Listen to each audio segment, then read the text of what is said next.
एडल और उसके बेटे ने घायल आदमी को हेल्प की, पर बाद में इन्हें पता चलता है कि वो जेल से भागकर आया हुआ था। उसके बारे में और भी जानने के बाद ये डर चुके थे, पर इनके नसीब में कुछ और ही था। हेलो फ्रेंड्स, आज मैं आपको लेबर डे ये 2013 की एक romantic drama Hollywood movie explain करने वाला हूँ। ये एक बहुत ही अमेजिंग सी मूवी है और इसकी एंडिंग भी बहुत ही अच्छी है, तो अंत तक इस वीडियो को जरूर देखिएगा। अगर आपको वीडियो अच्छा लगता है तो प्लीज इसे लाइक और कमेंट जरूर कर दीजिए। अब बिना किसी तरीके एक्सप्लेनेशन स्टार्ट करते हैं। मूवी स्टार्ट होती है और मूवी की स्टोरी हमें हेनरी बता रहा है। हेनरी एडल का बेटा होता है। हेनरी के फादर उसे और उसकी मदर को छोड़कर चले गए थे, तो दोनों अकेले ही रहते हैं। मदर हमेशा हर एक चीज को लेकर बहुत ही ज्यादा स्ट्रगल करती है। हेनरी की स्कूल अब खुलने वाली थी, तो उसके लिए पैंट्स लेने के लिए सुपर शॉप में जा रहे थे। इनकी गाड़ी की कंडीशन बहुत ही खराब हो चुकी थी, पर एडल को इसके बारे में ज्यादा पता नहीं था, तो इस वजह से गाड़ी को रिपेयर भी नहीं करती। वैसे ही ये जा रहे थे। हेनरी के फादर ने और एक शादी कर ली थी और उन्हें एक बेटी भी थी। सैटरडे संडे पर वो हेनरी को घर पर लेकर जाते हैं। हेनरी हमेशा अपनी मदर का बहुत ख्याल रखता है। एडल हमेशा डर डर कर रहती है, तो इस वजह से उसके हाथ भी थरथराते हैं। एडल अपनी रिस्पॉन्सिबिलिटी से नहीं भागती और हेनरी को एक अच्छा आदमी बनाने की हमेशा कोशिश करती है। उसने एक दिन उसे कहा कि एक आदमी को डांस करना आना चाहिए, तो उसे वो सिखा देती है। लोगों से जाकर बात करने के लिए एडल डरती है, तो हमेशा हेनरी को अपने साथ लेकर जाती है। आज ऐसे एक सुपर शॉप में हेनरी के लिए पैंट्स लेने के लिए वो आए हुए थे।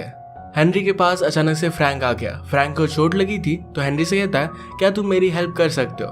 हेनरी ने कहा कि मैं मेरी मदर के साथ आया हूँ, मैं आपकी हेल्प नहीं कर सकता। फ्रैंक ने एडल को देखा और वो कहता है, तुम्हारी मदर मुझे हेल्प कर सकती है। उसे कहीं पर जाना था तो राइड मांगता है। इसके बाद ये दोनों एडल के पास गए। एडल फ्रैंक को देखकर कहती है कि हम आपको लिफ्ट नहीं दे सकते। फ्रैंक हेनरी के गले पर हाथ लगाता है। इनडायरेक्टली उसे धमकी दे रहा था कि उसे लेकर जाना ही पड़ेगा। एडल भी फिर इस बात को मान जाती है। फ्रैंक ने फिर गाड़ी में आकर कहा कि मुझे तुम्हारे घर लेकर चलो, मुझे सिर्फ जरा आराम करना है। एडल फ्रैंक से पूछती कि तुम्हें चोट कैसे आई? फ्रैंक ने कहा कि मैं जेल में था, मेरा अपेंडिक्स का ऑपरेशन होने वाला था, तो वहाँ की हॉस्पिटल की खिड़की से मैं नीचे गिर गया और वहाँ से मैं भाग गया। फ्रैंक एडल से पूछता है, मुझे सिर्फ थोड़ा टाइम तुम्हारे पास रहने दो। एडल पूछती कि क्या तुम हमें हर्ट करोगे? फ्रैंक कहता है, मैंने जानबूझकर मेरी लाइफ में किसी को भी हर्ट नहीं किया। वो प्रॉमिस करता है कि घर में उसे हेल्प करेगा। एडल ने कहा कि घर पर हमेशा लोग आते रहते हैं, अगर मुझे कुछ हुआ तो तुम बचकर नहीं जा पाओगे। फ्रैंक कहता है कि मैं अभी अभी तो जेल से बाहर आया हूँ, फिर से क्राइम कर कर मैं अंदर नहीं जाना चाहता। इसके बाद न्यूज पर भी फ्रैंक भाग चुका है, ये आ रहा था। फ्रैंक कहता है कि अब पुलिस हर जगह पर मुझे ढूंढने लग जाएंगे। अगर किसी को पता चला कि तुमने मुझे सहारा दिया था, तो तुम दोनों बहुत ही ज्यादा ट्रबल में आ जाओगे। इसके लिए उसके पास एक सोल्यूशन था। वो कहता है कि मैं तुम्हारे हाथ पैर बांध देता हूँ, इससे सब लोगों को लगेगा कि मैंने तुम्हें किडनैप किया था और तुम पर कोई भी शक भी नहीं करेगा। एडल भी इस बात के लिए मान जाती है। उसने हेनरी को फ्री रखा था। इसके बाद वो कुक करने लग जाता है। वो एक बहुत ही अच्छा कुक था और उसने एक बहुत ही अच्छी सी डिश बनाई। एडल के हाथ बंधे हुए थे, तो अपने हाथों से उसे वो खिलाता है। हेनरी को एडल की एक बात याद आती है। एडल हेनरी को एक दिन समझा रही थी कि जैसे आदमी बड़ा होता है तो वो किसी ना किसी को तो पाना चाहता है। उसे लगता है कि उसकी लाइफ में कोई अपना हो। ये एक बहुत ही नेचुरल चीज है। हेनरी हमेशा वंडर करता है कि उसकी मदर की लाइफ में कोई भी आदमी नहीं। अब फ्रैंक यहाँ पर है, तो क्या वो आदमी फ्रैंक हो सकता है? फ्रैंक ने एडल से पूछा कि ट्रेन कब से स्टार्ट होती है। एडल कहती कि सुबह ट्रेन स्टार्ट हो जाएगी। फ्रैंक का उन्हीं ट्रेन में से भाग जाने का प्लान था। हेनरी रात में एडल को देखने के लिए आया, तो अपने बेड से बंधी हुई थी। फ्रैंक नीचे सो रहा था। हेनरी सुबह फ्रैंक से पूछता है, तुम इस तरीके से भागकर कैसे आके? क्या तुम्हें कोई गार्ड वगैरह देख नहीं रहा था? फ्रैंक कहता है कि गार्ड को स्मोक करने के लिए जाना था, तो मैंने कहा कि जैसे तुम चले जाओगे वैसे मैं इस खिड़की से कूदकर भाग जाऊंगा। गार्ड को यह मजाक लगा था और वो सचमुच में चला गया। अगर आप मजाक में इस तरीके से लोगों से सच बोल देते हो तो उस बात को सीरियसली लेते हैं नहीं। फ्रैंक ने एडल को फ्री कर दिया था। वो पूछती है कि आज तुम मुझे क्यों नहीं बांध रहे? फ्रैंक कहता है कि अब नीड नहीं है। अगर पुलिस ने तुमसे पूछा क्या मैंने तुम्हें बांध कर रखा था, तो तुम सच बोलोगी कि मैंने एक्चुअल में तुम्हें बांध कर रखा था। फ्रैंक को ट्रेन की कोई भी आवाज नहीं आ रही थी, तो एडल कहती है कि लेबर डे का वीकेंड है, तो इस वजह से कोई भी ट्रेन नहीं आएगी। अब 2-3 दिन के लिए वो फंसे हुए थे। फ्रैंक उन पर कोई भी बोझ नहीं बनना चाहता था, तो इसी वजह से घर में सब काम करने लग जाता है। उसने स्टेयर्स को रिपेयर कर दिया। गाड़ी भी खराब थी, तो गाड़ी को ऑयल भी वो चेंज कर देता है। एडल को एक आदमी ज्यादा प्राइस में लकड़ियां बेच रहा था, तो फ्रैंक ने उसे वार्न किया। पूरे घर की भी वो साफ सफाई करता है। हेनरी को बेसबॉल खेलना भी उसने सिखाया। अचानक से उनका नेबर आ जाता है। फ्रैंक ने एडल को पकड़ लिया और हेनरी को डोर ओपन करने के लिए कहा। वो कहता है कि इस नेबर को जल्दी से घर भेज दो, उसे शक नहीं होना चाहिए। नेबर कहते हैं मेरे पास कुछ एक्स्ट्रा एप्पल्स थे, पीच थे, तो इसीलिए मैं तुम्हारी मदर को देने के लिए आया हुआ था। तुम्हारी मदर कहाँ है? हेनरी कहता है कि वो बात ले रही है। नेबर कहते हैं अभी अभी जेल से एक कैदी छूटा हुआ है, तुम्हें इस तरीके से डोर नहीं खोलना चाहिए। मैं इसी बारे में तुम्हारी मदर को वार्न करने के लिए आया हुआ था, जरा अपना ख्याल रखना।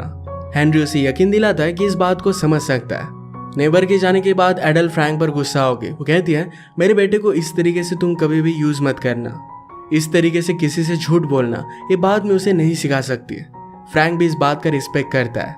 फ्रैंक ने कहा कि नेबर ने तो बहुत सारे एप्पल्स दिए हैं, ये वीकेंड पर तुम लोग कभी भी खा नहीं पाओगे।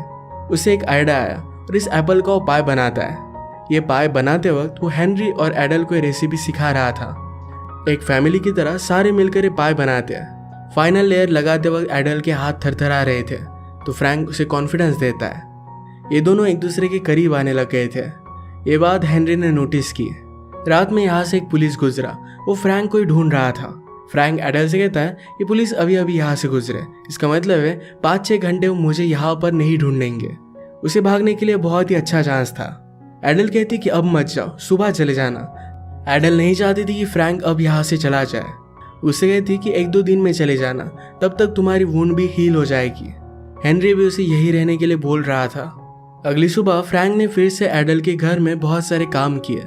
उसे हर एक चीज में हेल्प करता था। गाड़ी का टायर कैसे बदलते हैं ये भी चीज उसने हेनरी को सिखाई। वो कहता है कि जब तुम्हारे साथ कोई लड़की होगी तब उस वक्त ये चीज तुम नहीं सीख सकते। इमरजेंसी पर ये काम करना तुम्हें आना चाहिए। फ्रैंक को डांस करना आता नहीं था, तो एडल ने उसे भी डांस करना सिखाया। एक दिन हेनरी ग्रोसरी शॉपिंग के लिए गया हुआ था। वहां पर जब वो सोडा बाय कर रहा था तो एलेनोर नाम की लड़की उसे बात करती है। कहती कि एल्यूमिनियम की टीन में अगर तुम कुछ भी पीते हो तो इससे तुम्हारी मेमोरी खराब होती है। वो इस टाउन से नहीं थी, तो हेनरी से पूछते कि क्या इस टाउन में कुछ इंटरेस्टिंग करने जैसा है। हेनरी ने कहा कि तुम यहाँ पर बॉलिंग कर सकती हो। इसके बाद वो सब सामान लेकर काउंटर पर गया और उसके पास एक रेजर भी था। ओनर पूछता है कि तुम्हारी मदर के लिए रेजर सही नहीं है। हेनरी कहता है कि रेजर मेरे लिए है। ओनर ने भी इस बात के बारे में ज्यादा सोचा नहीं और उसे केयरफुल रहने के लिए कहा। वो जब घर आ रहा था तो पुलिस हर जगह पर फ्रैंक की फोटो लगा रहे थे। उसे कहते कि केयरफुल रहना, अगर तुम्हें कुछ दिखे तो हमें रिपोर्ट करना। घर आने के बाद अचानक से हेनरी की नेबर घर में घुस कर आई थी। फ्रैंक डर कर वहीं पर छुप जाता है। नेबर एडल को ढूंढ रही थी तो एडल आगे आके नेबर ने कहा कि मुझे जरा अर्जेंट काम है, मुझे जरा बाहर जाना पड़ेगा, तो क्या मेरे बेटे का तुम ख्याल रख सकती हो। उसका बेटा पैरालाइज था और ज्यादा कुछ भी बोल नहीं सकता था। इस तरीके से फ्रैंक के घर में होते हुए एडल कोई भी रिस्पॉन्सिबिलिटी ले नहीं सकती, पर नेबर ने उसे बहुत ही ज्यादा फोर्स किया, तो इस वजह से एडल को उसके बेटे का ख्याल रखने के लिए मानना पड़ता है। नेबर के जाने के बाद नेबर के बेटे बैरी को फ्रैंक ने देखा।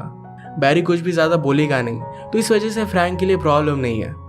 उसे भी घर की सारी चीजों में शामिल कर लेते हैं। बाहर जाकर बेसबॉल की प्रैक्टिस कर रहे थे तो बैरी भी उनके साथ खेलता है। फ्रैंक ने हेनरी को बैटिंग सिखाई, उसके बाद एडल को भी वो सिखाता है। इनका आज का डे ये बहुत ही ब्यूटीफुल सा स्पेंड हुआ था। रात में जब सब मिलकर टीवी देख रहे थे तो न्यूज पर फ्रैंक की न्यूज आई। ये न्यूज जब बैरी देखता है तो इस न्यूज से वो डिस्टर्ब हो गया। जब उसकी मदर उसे लेने के लिए आई तो फ्रैंक छुप जाता है, पर बैरी फ्रैंक का नाम ले रहा था। वो सही से बोल नहीं पाता, तो इस वजह से उसकी मदर को कुछ अलग ही लगा। उसे जोर से चाटा मारती है और उसका मुंह बंद कर देती है। रात में एडल और फ्रैंक ये दोनों मिलकर प्लान बना रहे थे। अभी नहीं लगता है कि इन दोनों को साथ में भाग जाना चाहिए। फ्रैंक पूछता है कि हेनरी का क्या होगा। एडल ने कहा कि हेनरी के फादर कभी भी उसे मेरे साथ जाने नहीं देंगे। एडल का प्लान बना कि हेनरी के फादर को बताए कि नहीं और वैसे ही उसे लेकर चली जाएगी। यह बात हेनरी को पता नहीं थी। उसे लगता है कि शायद एडल और फ्रैंक ये दोनों एक साथ ही भाग जाने वाले हैं, उसे अपने फादर के पास अकेला छोड़कर जाएंगे। इस बात से उसे बहुत बुरा लगा।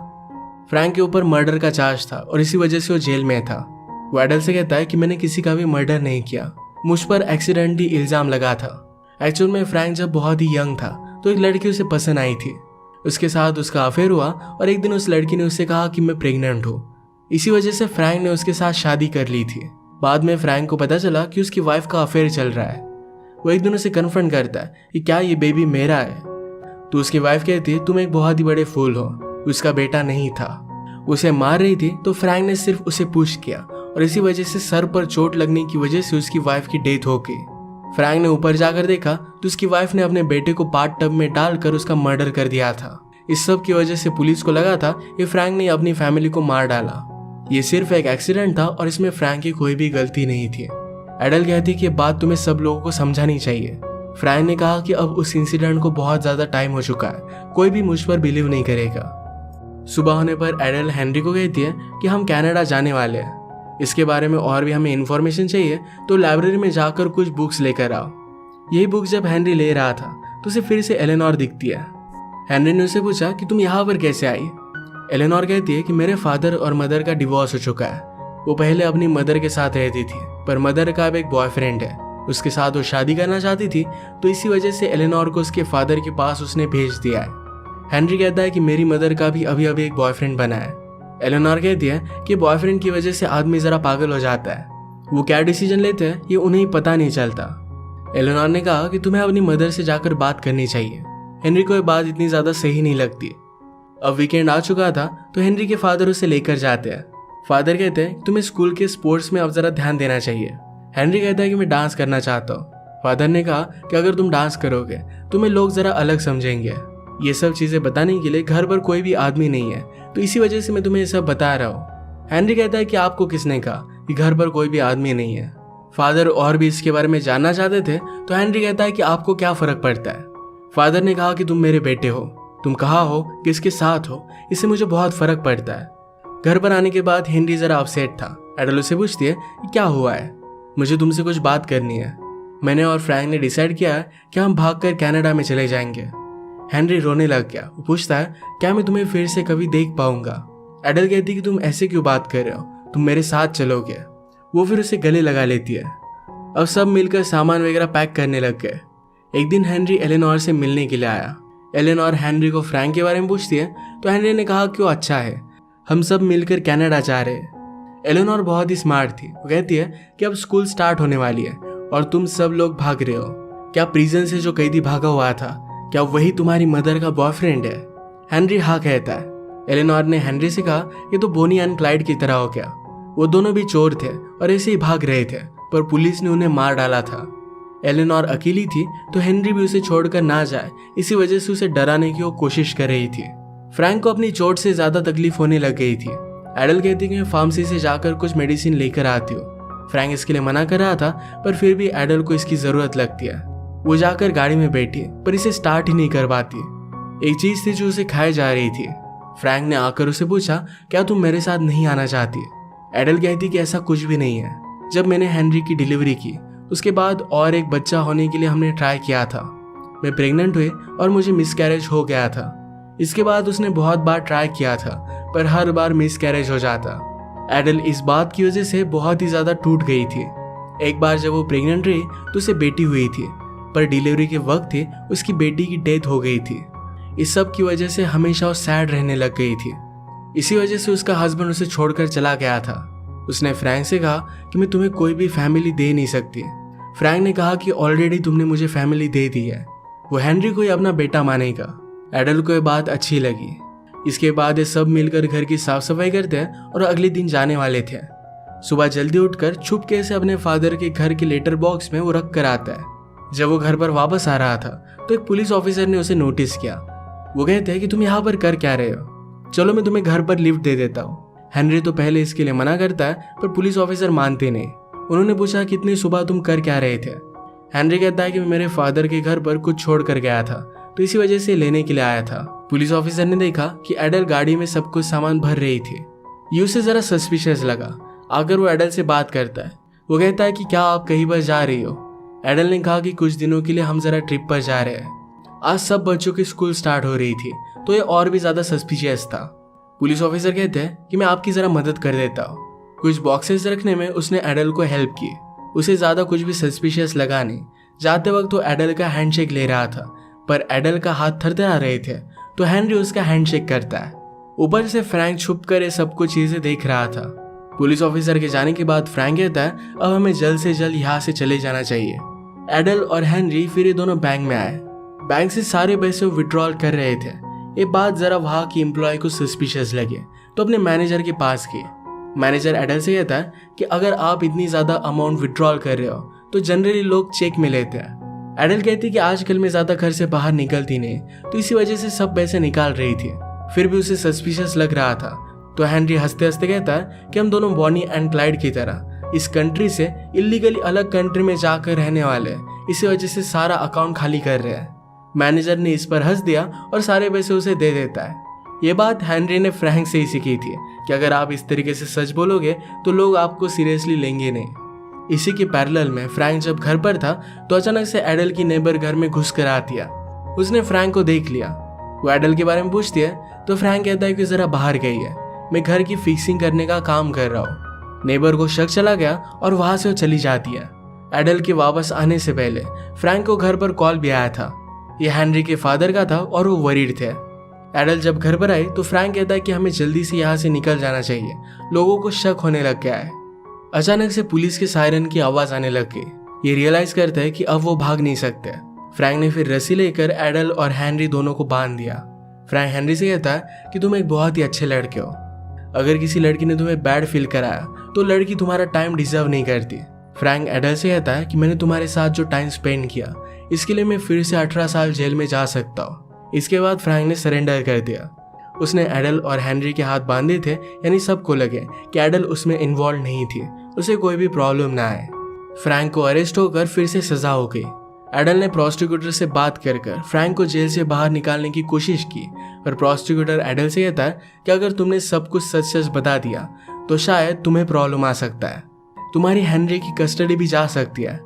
एडल हेनरी को खोना नहीं चाहती थी, तो इस वजह से वो कुछ भी कर नहीं पाती। कुछ मंथ के बाद एडल ने रियलाइज किया था कि हेनरी को अपने फादर के पास रहना चाहिए, तो अपनी कस्टडी उसने दे दी थी। उसने फिर फ्रैंक से मिलने की भी कोशिश की थी, पर फ्रैंक सॉलिटरी में था तो जेल में उसे मिल नहीं पाया। वो हर रोज उसे लेटर लिखती थी, पर बाद में सब लेटर उसके वापस आके फ्रैंक को ऑलरेडी ट्रांसफर हो चुका था। इसके बाद हम देखते हैं कि बहुत सारे साल गुजर जाते हैं। हेनरी अब कॉलेज में जाने वाला था। उसकी एक गर्लफ्रेंड बनी थी और फ्रैंक ने उसे जो भी चीजें सिखाई हुई थी लाइफ में उसे हेल्पफुल होती है। एक दिन हेनरी के फादर ने उससे बात की, कहा कि तुम्हारी मदर बहुत ही ज्यादा ब्यूटीफुल थी, वो हमेशा प्यार में रहना चाहती थी। जब हमारी लाइफ में प्रॉब्लम आए तो बहुत ही ज्यादा सैड हो चुकी थी। अगर कोई दूसरा आदमी होता तो उसे हेल्प करता, पर बहुत ज्यादा टाइम गुजर चुका था और मैं एक नॉर्मल लाइफ चाहता था, तो इसी वजह से मैंने तुम्हारी मदर को छोड़ दिया। मैंने तुम्हारे साथ ये जो सारे साल बिताए, मैं सिर्फ तुम्हारे साथ बॉन्डिंग करना चाहता था, मैं तुम्हें खोना नहीं चाहता। हेनरी भी अपने फादर को माफ कर देता है। उसने फादर से कहा कि लास्ट समर में मेरी मदर के साथ बिताना चाहता हूँ। वो पूरा समर एडल का ख्याल रखता है। इसके बाद और भी साल गुजर गए। हेनरी की शादी हो गई थी। उसने अपनी एक बेकरी डाली थी, जो रेसिपी फ्रैंक ने उसे सिखाई थी, उसकी बहुत ही फेमस बन गई थी। एक मैगजीन में भी उसकी फोटो आई थी। ये फोटो जेल में फ्रैंक देखता है और इसे उसने पहचान लिया। उसने फिर हेनरी को एक लेटर लिखा। वो कहता है कि उस पर वो बहुत ही ज्यादा प्राउड है। अब वो जेल से निकलने वाला था और चाहता था कि एडल के साथ वो जाकर रहे, एक फैमिली की तरह रहे। ये करने के लिए पहले उसने हेनरी की परमिशन ली। हेनरी लिखता है कि मदर का एड्रेस चेंज नहीं हुआ है, आप उन्हें लेटर लिख सकते हो। हेनरी भी चाहता था कि उसकी मदर खुश रहे। फ्रैंक ने फिर लेटर लिखा और जिस दिन वो जेल से बाहर निकला तो एडल उसका वेट कर रही थी। इतने साल सिर्फ एक दूसरे से ही इन्होंने प्यार किया था, फिर से एक दूसरे से मिले और जो भी टाइम इनके पास अब बचा है एक साथ ही स्पेंड करेंगे, एक दूसरे का ख्याल रखेंगे। इसी के साथ ये मूवी एंड हो जाती है। एक बहुत ही अनएक्सपेक्टेड और अलग ही सिचुएशन की एक रोमांटिक मूवी थी। अगर आपको वीडियो अच्छा लगता है तो प्लीज़ इसे लाइक और कमेंट जरूर कर दीजिएगा। बहुत सारी मूवीज़ लेकर आते रहता हूँ, तो प्लीज़ इस चैनल को सब्सक्राइब कर दीजिए और बेल नोटिफिकेशन आइकॉन दबाना मत भूलिएगा। हम फिर से मिलेंगे और एक नई मूवी के साथ। तब तक के लिए थैंक यू और आप अपने आप का ख्याल रखिए।